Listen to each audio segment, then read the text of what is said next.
Hello students, it is class 7 subject science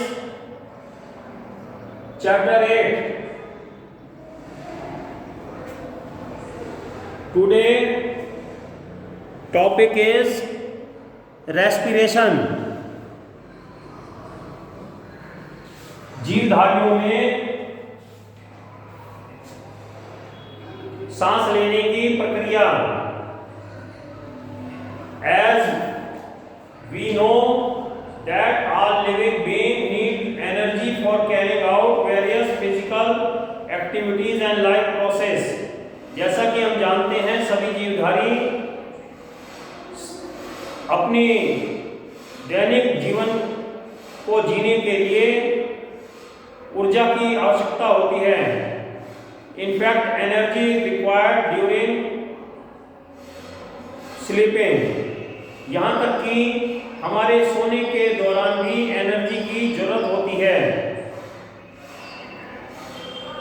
so respiration is a process in which energy stored in digested food is released. इसलिए respiration एक ऐसा process है जिसमें कि हमारे पचाए हुए भोजन से एनर्जी रिलीज होती है.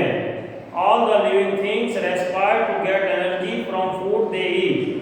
जो भी जीवधारी भोजन करते हैं तो उससे ही अपनी एनर्जी पचाकर पाते हैं. The food all living things eat converts into simpler form by the process of digestion. Digestion में, पाचन क्रिया में हमारे द्वारा खाया हुआ भोजन सरल पदार्थों में बढ़ जाता है. In digestion all kind of food is converted into glucose. सभी प्रकार का भोजन ग्लूकोज में कन्वर्ट हो जाता है. This glucose is sent to each and every cell of the body. ये ग्लूकोज हमारे शरीर की प्रत्येक सेल को भेजा जाता है. The cells in cell this glucose is combined with oxygen and releases energy stored in it. और इस सेलों में ग्लूकोज ऑक्सीजन के साथ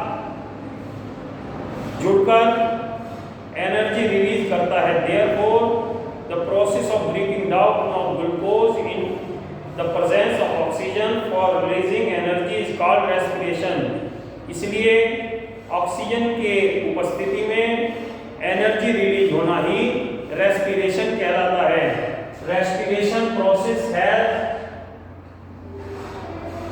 to process. One is external respiration and other is internal respiration. External respiration is also called breathing. इसे breathing भी कहते हैं, सांस लेना भी कहते हैं.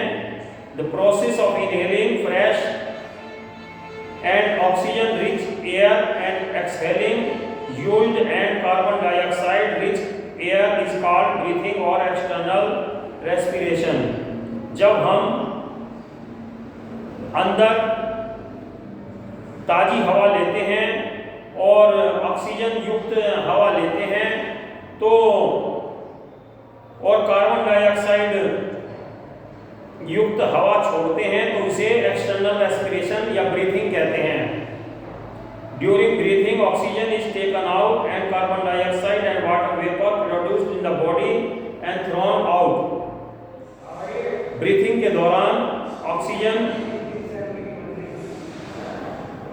ली जाती है और कार्बन डाइऑक्साइड और वाटर वेपर बाहर निकलते हैं. अनदर इज इंटरनल रेस्पिरेशन और सेलुलर रेस्पिरेशन. दूसरा है आंतरिक रेस्पिरेशन.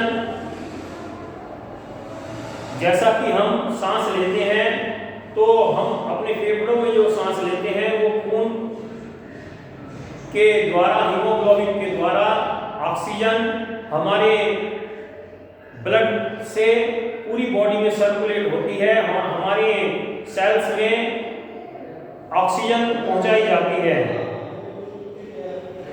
And oxygen is